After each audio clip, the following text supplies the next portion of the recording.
Então vamos lá, entrada em análise. O que é isso, né? Entrada em análise. E só antes de tudo, né, a gente tem que lembrar o seguinte, estamos falando de psicanálise. E se estamos falando de psicanálise, é claro, a gente está falando do mundo da subjetividade, né, um assunto que é totalmente subjetivo, né?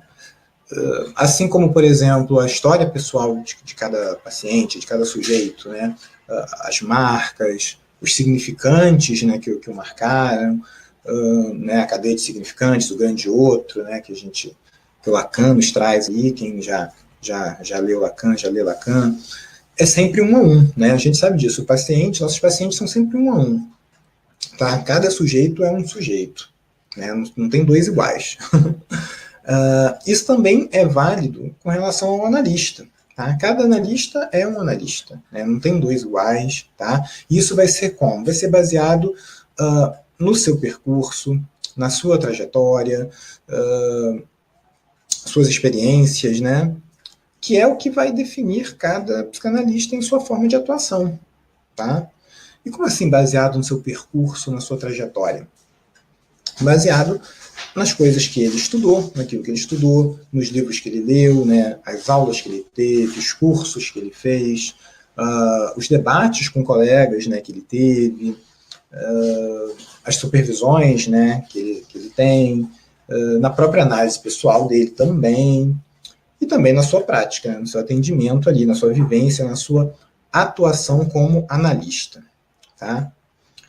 Tudo isso é o que está constantemente nos formando como analistas, né? Lembremos sempre, né, que todo analista é um analista em formação, né? Sempre. Lembremos disso. Ou seja, o que forma o sujeito é justamente o que forma o sujeito, o que forma o analista é justamente essas coisas que eu comentei, ou seja, o tripé psicanalítico, né? Estudos, supervisão, análise pessoal. Né? São as únicas indicações que Freud deixou aí para quem queria se tornar um analista. Tá? Ou seja, onde é que eu estou querendo chegar? Não é algo exato, obviamente. Né? Não é engenharia para construir um prédio. Né? Bota essa quantidade de cimento, bota isso, bota aquilo. Não é assim. Né? É algo subjetivo, obviamente. Né? Não estou falando nenhuma novidade aqui. Tá? Não há verdades, né, na atuação do analista, né? Não há uma receita de bolo, um livro de como fazer, um manual, proceda dessa forma. Tá? A gente sabe as coisas que a gente não deve fazer. Né? Trabalhar à base de sugestão, enfim, né? Não deixar o paciente falar, né? O nosso tesouro é a fala do paciente, né? Enfim. Mas não existe um manual, uma receita de bolo do que fazer. Tá? Então, cada analista vai ter a sua atuação. Tá? Tinha uma professora na pós-graduação que dizia isso, né? Dentro aí das 4 paredes do consultório, é o que vier ali para o analista, né? O ato analítico, o que ele vai fazer ali. E quem conhece um pouco a história do Lacan sabe que ele tinha umas doideiras, assim, né? Depois eu vou recomendar um documentário sobre ele que é muito bom. Então, né, prosseguindo. E o fato de ser assim, né, de cada analista ter a sua atuação, né, isso é lindo, isso é maravilhoso. As trocas que nascem disso são fantásticas. Tá? Isso tem um valor inestimável. E também por isso é fundamental o analista estar sempre trocando, né, trocando ideia com seus colegas, né, conversando com outros analistas, vendo outras visões, é fundamental. Tá? E eu falei tudo isso até agora só para dizer que o que eu vou falar aqui está, obviamente, né, filtrado pela minha visão, né, pela minha trajetória, pelo meu percurso, certo? Assim como se tivesse um outro psicanalista aqui falando sobre esse mesmo assunto, ele falaria de forma diferente, certo? De vez em quando alguém da minha lista de transmissão, né, já estamos chegando em quase 1.300 pessoas na lista de transmissão, muito legal. De vez em quando alguém me pede, assim, eu recebo mensagens diariamente, né? E às vezes alguém me pede, Arthur, o que é transferência? Arthur, o que é grande outro? Assim, como se fosse um Wikipedia, assim, né? Como se fosse um assunto fácil de se pegar e definir, né? Mas, enfim, normal as pessoas terem né, esse afã de saber, enfim, coisa normal. E aí eu respondo, se você perguntar isso para 10 analistas que têm a mesma tempo de experiência, cada um vai responder de uma certa forma, vai responder uma coisa, né? Mas é isso mesmo, tá? Então, vamos lá. O que eu vou falar aqui, obviamente, está filtrado pela minha visão, pela minha trajetória, pelo meu percurso, certo? Cada analista, se botasse aqui analistas diferentes, eles iam falar coisas diferentes. Assim é a psicanálise, tá? Vou falar, então, do que eu vejo, do que eu sinto, do que eu leio, do que eu observo, né, em relação a essa questão da entrada em análise. Não quer dizer que vai ser assim que todos vocês vão veem ou verão a entrada em análise, né, esse fenômeno. Não quer dizer que vocês vão ver da mesma forma que eu vejo, tá? Eu só espero que, de repente, eu possa ser ali mais um tijolinho aí no percurso e na trajetória de cada um de vocês. Já vou estar super feliz, né, se ajudar como um tijolinho ali a construir né, o percurso de vocês e o analista que vocês são, né? Estamos sempre em formação. Então, vamos lá, finalmente. Como é isso? A entrada em análise, né? Quando o paciente ele chega para análise, como é que ele chega? Como é o estado dele quando ele chega, né? Aliás, quem aqui já atende, né? Já tem paciente, já atende, né? Já atende pela teoria psicanalítica, enfim, né? De repente podia escrever ali no chat, já atendo, ainda não, já atendo e tal, só para a gente saber, né? E boa noite aí para todo mundo que está chegando, tá bom? Ivan, Guidélia, Maxon, Sara falou as recomendações, exatamente, né? Guidélia, legal apresentar sua marca de psicanálise hoje. Bacana, né? Aqui a Sara já atende, Marcelo já atende também. Tô vendo que tem muita gente que não. A Simone ainda não, faz análise. Natane está se formando. A Samira já atende, a Katsumi já atende. Legal. A Areta já atende também. Bom, bacana. Então vamos lá. Seguindo aqui. Então como é que o paciente chega quando ele chega para a gente, né? Ele chega daquela forma que nós conhecemos. Primeiro, tem uma boa chance de ele chegar em grande sofrimento, né? Porque as pessoas normalmente vão quando já estão num estado que não estão mais aguentando, né? Enfim, então, normalmente chegam em sofrimento, às vezes em grande sofrimento, certo?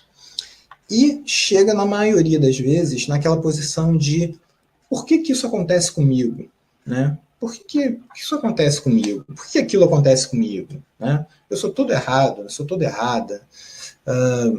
As coisas sempre dão certo para os outros, menos para mim, né? Ou então, eu não nasci para ser feliz, eu nasci para sofrer. Normalmente é nesse estado que eles chegam, né? Ou reclamações desse tipo, né? Todo mundo beija, todo mundo transa, todo mundo namora, todo mundo casa, só eu que não tenho ninguém, né? Normalmente é assim que o paciente chega, né? Então todo mundo é bem sucedido no trabalho, é bem sucedido na carreira, só eu que não, né? Coisas desse tipo. E aí o que acontece? O que todas essas queixas aí que eu estou falando, o que todas elas têm em comum? Né? O que tem em comum em tudo isso aí? Tem em comum o seguinte: o sujeito ele não está implicado, certo? Não tem implicação subjetiva nenhuma aí, tá? Ele só está ali como o quê? Como uma vítima dos infortúnios, né? Vítima das circunstâncias, vítima do universo, vítima da má sorte, seja o que for, certo? Normalmente, esse é um estado bem comum da gente encontrar o paciente quando ele chega no nosso consultório, tá? E tudo bem, né? É assim mesmo que muitos deles chegam, tá? Sempre achando que tá tudo muito bom para os outros, menos para mim que não, né? Enfim. E aí eu pergunto, o paciente, quando ele chega, né, nessa forma, né, ele está em análise? Não está, né? Ele não está em análise. Né? E ainda não está em análise, tá? É engraçado isso, quando eu comecei a estudar psicanálise, né, que foi lá em 1999, caramba, já vai fazer 20 anos que eu estou estudando psicanálise, né? Legal. Quando eu comecei a estudar psicanálise em 1999, e eu ouvi pela primeira vez isso, na entrada em análise, eu não fazia ideia do que era, né? Do que se tratava isso, como assim entrada em análise, né? Para mim, ir na análise, né, ir no analista, era a mesma coisa que estar em análise, né? Era ir ao analista, não sabia que tinha uma diferença. E tem, né? Tem diferença.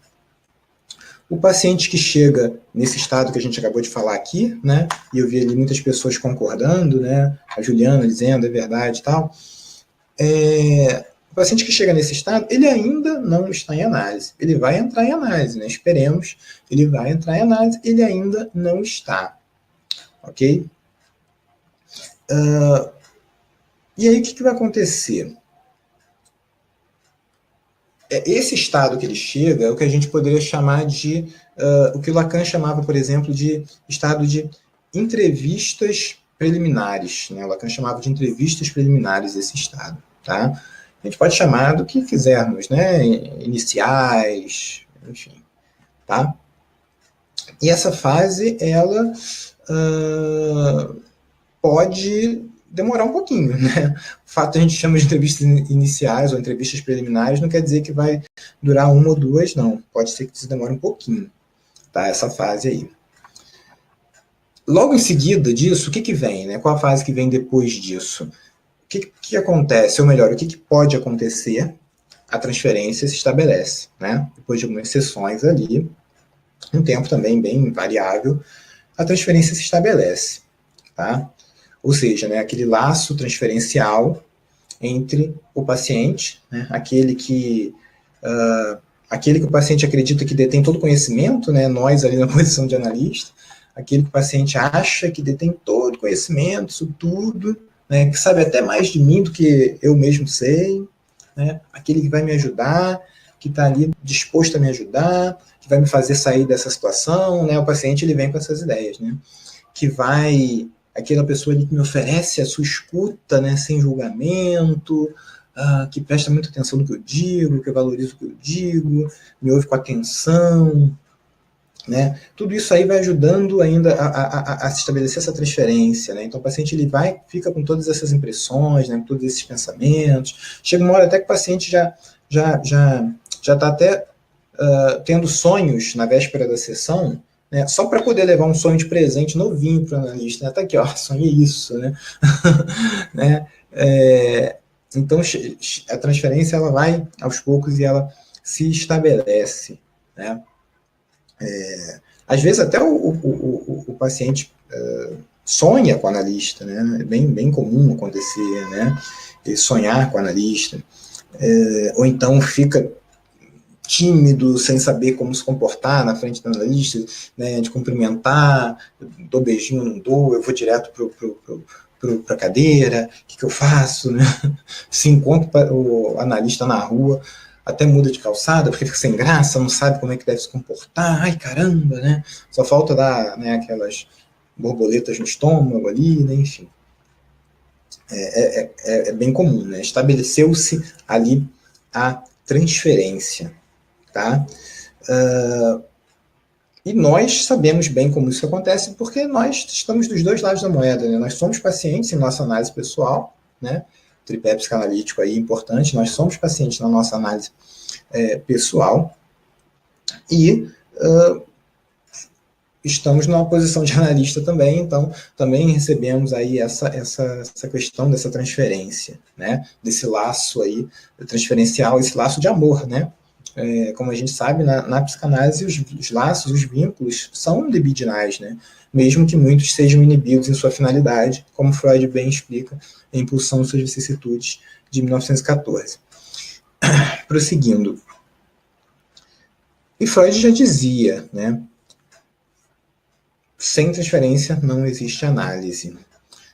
Pessoal, se eu estiver indo muito rápido, se eu tiver coisa, vocês falam aí no chat, tá bom? Então, o Freud dizia, sem transferência não existe psicanálise. né? Transferência é condição sine qua non para que aconteça, né, a psicanálise, para que tenha análise, né? Freud fala isso ali na Dinâmica da Transferência, de 1912, né? Ele comenta, ele faz até uma comparação interessante, como se fosse um campo de guerra, um campo de batalha. Ele fala que a batalha do tratamento contra o sintoma, uma batalha que só pode ser travada em um campo transferencial, né? No campo da transferência, né? Enquanto a transferência não se estabelece, não vai existir o trabalho analítico, né? O paciente não vai entrar nessa sequência que a gente está falando aqui, que a gente vai continuar falando daqui a pouco, né? Até chegar na elaboração e tudo mais, né? Isso tudo vai acontecer sob transferência, né? E aí vem a pergunta, né? Tá, beleza. Então, estar em transferência é o mesmo que estar em análise, né? Isso é uma coisa que muita gente se pergunta, né? A gente considera, então, que o paciente, já que ele está em transferência com a gente percebe que já está rolando aí a transferência, isso quer dizer que ele está em análise? E aí já temos mais uma divisão, né? Já tem aí mais uma divisão no sentido seguinte, tem gente que considera que sim, que se a pessoa está em transferência, então já tem uma análise acontecendo aí, tá? E acho que acreditam que não.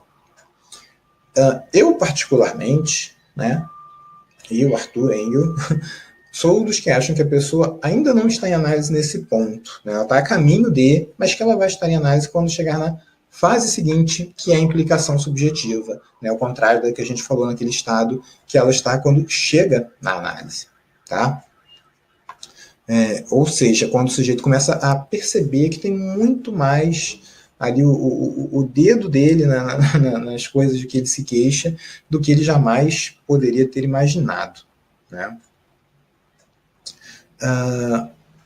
E aí vem aquela questão, tá, mas e quando é que a gente vai deitar o paciente, né? Quando que a gente deita ele?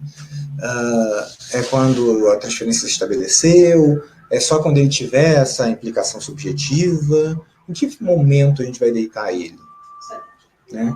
Em que momento que ele vai que a gente vai deitar ele? Em que momento que ele vai estar em análise? Novamente, né? Tem gente que deita o paciente quando percebe que a transferência se estabeleceu e que normalmente é algo que acontece mais cedo. E tem gente que deita o paciente quando percebe essa implicação subjetiva, que é algo um pouquinho mais demorado de acontecer, né? E eu vou dar um exemplo. Eu tenho amigos psicanalistas, colegas, que eu admiro muito o trabalho, eu acho psicanalistas excelentes, e que normalmente deitam o paciente depois de algumas poucas sessões, né? Assim como eu tenho colegas psicanalistas que normalmente levam um tempo enorme, né, para deitar o paciente, tá? Os dois tipos, né?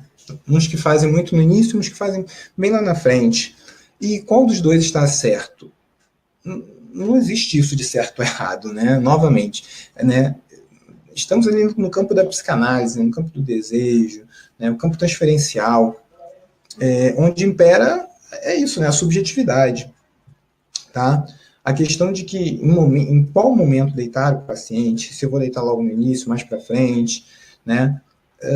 Também é uma espécie de ato analítico da nossa parte, né? Da parte do psicanalista, tá? E é caso a caso, tá? Não existe receita de bolo, né? Repetindo, não vai existir essa receita de bolo.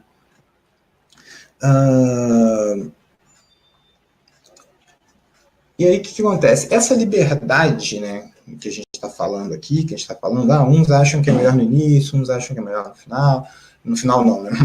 mais para frente, depois que o paciente já está mais implicado, que momento deitar o paciente, né? Que momento que ele está em análise. Essa liberdade que a psicanálise nos dá, enquanto para muitos analistas ela é vista como uma bênção, é uma coisa, que bom que eu estou né? Estou, de uma certa forma, livre para tomar essa decisão, né? Para tomar esse ato. Para muitos analistas, né, só fazendo um parênteses, isso é uma maldição.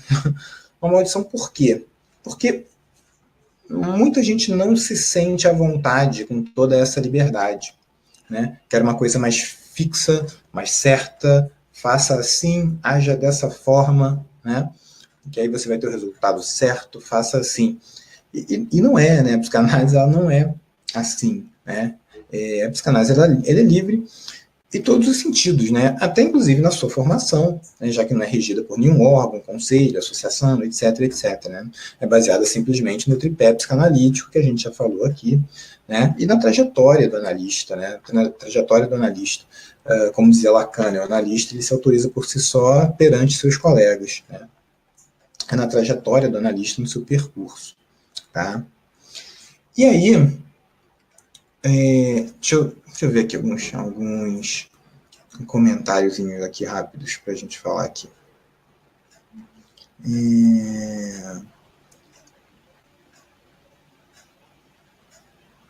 Então, Juliana, sou um bebê nisso ainda. Na psicanálise, Juliana.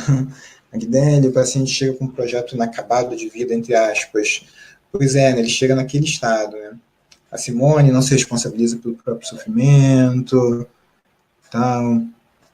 O Marcos, estou atendendo uma moça que uma das sessões olhou para meus pés e disse: preciso de uma bota dessas igual a sua. Nossa, muito comum, né? Muito comum esse tipo de coisa. Né? Copiar cabelo, copiar isso, copiar aquilo, né? Do analista ou da analista, né? Aquela coisa da histérica que olha e pensa, né? Que não, a minha analista que sabe o que é ser mulher, né? E aí copia, enfim, né? Que mais? Maria, Arthur, boa tarde. Fala um pouco sobre a boa noite. Um pouco sobre a contra-transferência. Itamar também acontece. Toda transferência acontece a contra-transferência. Sobre essa questão da contra-transferência, é algo que durante muito tempo foi muito virou um pouco foco da psicanálise depois da morte de Freud, né? Se focou muito nisso, né? Nos sentimentos do analista com relação ao paciente, né? E o Lacan fala muito sobre isso no sentido de que nós, quando estamos ali, né? E novamente, né? Só fazer um breve parênteses, porque a gente não vai falar exatamente sobre isso nessa aula. A gente vai ter aí vários encontros até o final do ano. De repente a gente pode pegar um para falar aí sobre a posição do analista, mas só para não deixar sem resposta, comentar um pouquinho sobre isso, né? Da contra-transferência, o Lacan fala muito sobre isso no sentido de como o analista ele não se encontra ali, né, no consultório na posição de sujeito, né? Ele vai estar ali na posição de objeto causa de desejo, né? Que é algo que ele vai falar ali como aquele que permite que o paciente consiga emergir um sujeito dali, né? Ele consiga lidar com o seu desejo, né? Consiga encarar o seu desejo. Né? É claro que isso não é uma coisa fácil de fazer, né? Não vou estar ali como sujeito, não é uma coisa fácil de fazer, mas e eu vou falar mais um pouquinho sobre isso mais para o final, quando eu for falar do engajamento do paciente na análise, tá bom? Vou entrar mais nesse assunto daqui a pouquinho, quando eu falar sobre engajamento, tá bom? Vamos prosseguir aqui então, depois eu vou tocar nisso quando falar do engajamento aí com vocês. Tá?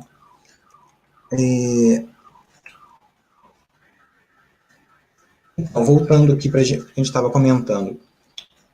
A partir do sujeito, a partir da fase em que o sujeito já está numa posição de implicação, né, subjetiva, ou seja, ele já consegue perceber, né, sua própria responsabilidade, de uma certa forma, né, sua própria permissão, sua participação naquilo do que ele está se queixando, né, daquilo que, entre aspas, acontece com ele, né, No meu ver, é a partir daí que a gente pode considerar que o paciente realmente está em análise, tá? A partir daí, as coisas tendem, a análise tende a fluir um pouco melhor, né? Embora, obviamente, ainda exista um longo caminho a ser percorrido, tá? Nessa fase, normalmente, né, a fase que eu particularmente deito o paciente, né? E aí a gente tem a questão do para que serve deitar, né? Para que se deita o paciente, né? O Freud dizia que ele deitava o paciente para que ele para que o paciente não lesse nenhum sinal facial do Freud, né? Tipo, o paciente falou alguma coisa ali, de repente o Freud mexeu a sobrancelha e o paciente já fala, então ele achou isso, enfim, né? Para o paciente não ficar tentando ler traços no rosto do Freud, né? E o Lacan depois vem trazer uma série de outras questões em cima do ato de se deitar o paciente, né? Por quê? O que acontece? Quando a gente bota ali o paciente deitado, na prática, o que a gente está fazendo? Nós estamos nos retirando do campo visual dele, certo? Ele agora não nos vê mais, porque a gente vai estar ali mais quase que atrás dele, ele vai estar ali deitado. Né?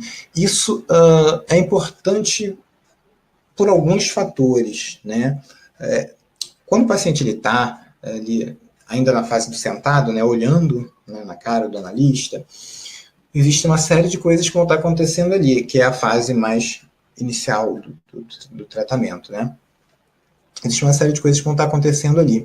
Ele vai estar muito buscando algo no olhar do analista, né? Buscando uma confirmação, buscando algum tipo de enfim, tá querendo algo ali, quase como uma bengala ali, né? Desse analista, tá? E ele está muito naquilo que o Lacan chama do eixo imaginário, né, que é o eixo das imagens. Né, vai estar muito ligado na imagem do analista, né, vai estar muito naquela questão do... porque o Freud fala muito que a transferência ela sempre traz o quê? Ela traz uma resistência. Né? Por que ela traz uma resistência? Ela traz uma resistência porque... esse vínculo ligado entre o paciente e o analista, esse vínculo possibilita a existência da psicanálise, né, do trabalho analítico, mas também esse vínculo tira um pouco o foco do paciente, né, sem que ele perceba. Esse laço amoroso, aí, esse laço transferencial entre analista e paciente passa a ter um valor muito grande no aparelho psíquico daquele paciente. Né? Então ele fica muito naquela questão ali visual com o analista. Quando a gente deita ele, a gente sai desse campo visual, ele sai um pouco desse campo do imaginário e vai ter que lidar com ele próprio e com as suas questões, né? Botar o foco não tanto na relação transferencial e colocar o foco nas questões que ele estava trazendo ali no primeiro momento. Né? Ele vai ter que lidar com isso, né? É muito mais gostoso, muito mais agradável ficar lidando com esse vínculo aí, né, entre paciente e analista e tal, mas agora não, agora chega, né? Agora vamos tratar das questões aqui, né? Então, agora ele vai olhar ali para a parede, para os livros, seja lá para o que ele vai olhar, e vai ter que lidar com as questões que são o que o levou em primeiro lugar, né, até o trabalho analítico, né? Então, é meio que por aí, né, que a gente vai colocar o paciente deitado, né? Para ele, agora não é mais paciente analista, né? É óbvio que o analista vai continuar fazendo suas intervenções, vai continuar fazendo tudo aquilo que a gente já faz, né? Vai continuar intervindo, vai continuar fazendo pergunta, etc. e tal, né? Mas agora sem esse laço aí visual, tá bom? O Adalberto perguntou aqui, o analista não acaba perdendo as mensagens corporais emitidas pelo sujeito ao ficar atrás dele? Na verdade não, Adalberto, porque não é totalmente atrás, né? A gente vai estar ali meio que, né, na diagonal de trás, a gente continua vendo ele, né? Ele não nos vê, mas a gente continua vendo ele, né? E enfim, né, a gente vai continuar ali, não é que o paciente sumiu do nosso campo visual, né? A gente vai continuar ali vendo ali o que ele está falando, o que ele está fazendo. Né? Muitas vezes, acontece a questão do... Tem paciente, por exemplo, que fica com aquela coisa não sabe se é para botar o pé no divã, porque vai sujar o divã, do sapato, enfim. Todo tipo de situação vai acontecendo ali, é bem curioso, né? Mas, enfim, é uma ferramenta importantíssima, né? A análise, a simples mudança, né, da posição de sentada para deitado no divã, né, tem efeitos bem interessantes ali para o andamento da análise, né? Eu tenho, acho que tanto no meu canal do YouTube quanto na lista de transmissão, tem áudios e tem vídeos meus falando sobre essa questão do divã, né? Do sujeito deitar, né, no divã, tá bom? E aí a gente, enfim, depois eu posso até passar para vocês, ou esse também pode ser um assunto que a gente pode falar, de repente, na aula do próximo mês, não sei. Eu estou vendo aqui que muita gente tem comentado bastante sobre isso do divã, caramba. Então a gente, de repente, pode falar sobre isso num próximo encontro, numa próxima aula, sem problema. Tá ok?